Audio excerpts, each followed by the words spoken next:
At exactly 2:17 a.m., the security camera showed Daniel sleeping in his bed, but also standing in the hallway, watching himself. Daniel had just moved into a quiet suburban house on the edge of a wooded neighborhood in Vermont. It was the kind of place people described as peaceful, no traffic, no noise, just trees, and the occasional wind brushing past the windows, too quiet. The first night, he woke up at 2:17 a.m. No reason, no sound, just awake. He checked his phone. 2:17. Then he heard it, a soft, almost polite creak. From the hallway outside his bedroom, he held his breath. Nothing followed. He told himself it was the house settling. The second night, it happened again. 2:17 a.m., eyes snapping open like something had called him. This time, the creak came sooner, slower, like a foot pressing down on old wood. One step, then another. Daniel sat up, staring at his half-open door. "Hello?" he called out. Silence, but something felt wrong. Not empty, occupied. Like the hallway wasn't vacant, just waiting. By the third night, Daniel installed a motion-activated security camera in the hallway. "Just to prove I'm not losing it," he muttered. That night, he stayed awake.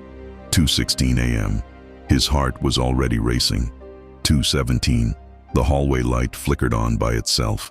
The camera clicked, and Daniel felt something shift in the air. Not movement, presence. Like someone had just entered the room without opening a door. The next morning, he checked the footage. At first, it looked normal. The empty hallway, his bedroom door, stillness. Then the timestamp hit 2:17. The light turned on, and something stepped into frame. Daniel froze. It was him, same height, same clothes, same face, standing in the hallway, watching the bedroom door, watching him. He scrubbed through the footage again, his hands shaking. The figure didn't move much, just stood there, head slightly tilted, like it was studying something. Then, after exactly 47 seconds, it smiled. Daniel slammed the laptop shut. "Nope, no, that's not." He opened it again. The footage was still there, unchanged, unmistakable. He hadn't been sleepwalking, because in the video, at that exact moment, you could see him in bed, sleeping. That night, Daniel didn't go to sleeping.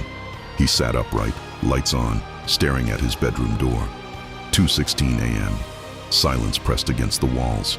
2:17. The hallway light flicked on again. The camera clicked, and this time, the creaking steps came closer.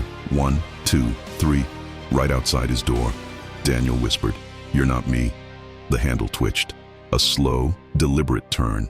The door opened just enough to reveal darkness behind it, but he knew something was standing there. He could feel it breathing, matching his rhythm. Inhale, exhale, inhale, exhale, perfectly synced. "Go away," Daniel said, his voice cracking. The thing outside laughed.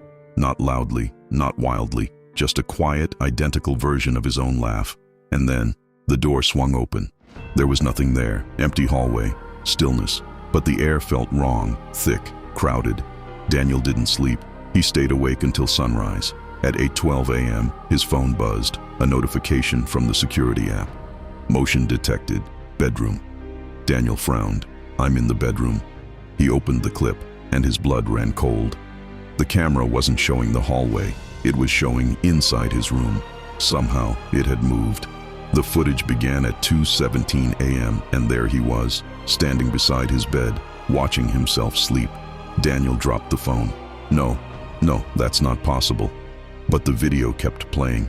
The thing that looked like him leaned closer to the sleeping version, studying, memorizing. Then slowly, it climbed into the bed. The sleeping Daniel didn't wake up, didn't react, just made space, as if this was routine. The video ended. Daniel turned toward his bed. The sheets were slightly wrinkled, indentation on the other side, fresh, like someone had just gotten up. And then, from behind him, his own voice whispered, "You weren't supposed to see that." Daniel slowly turned.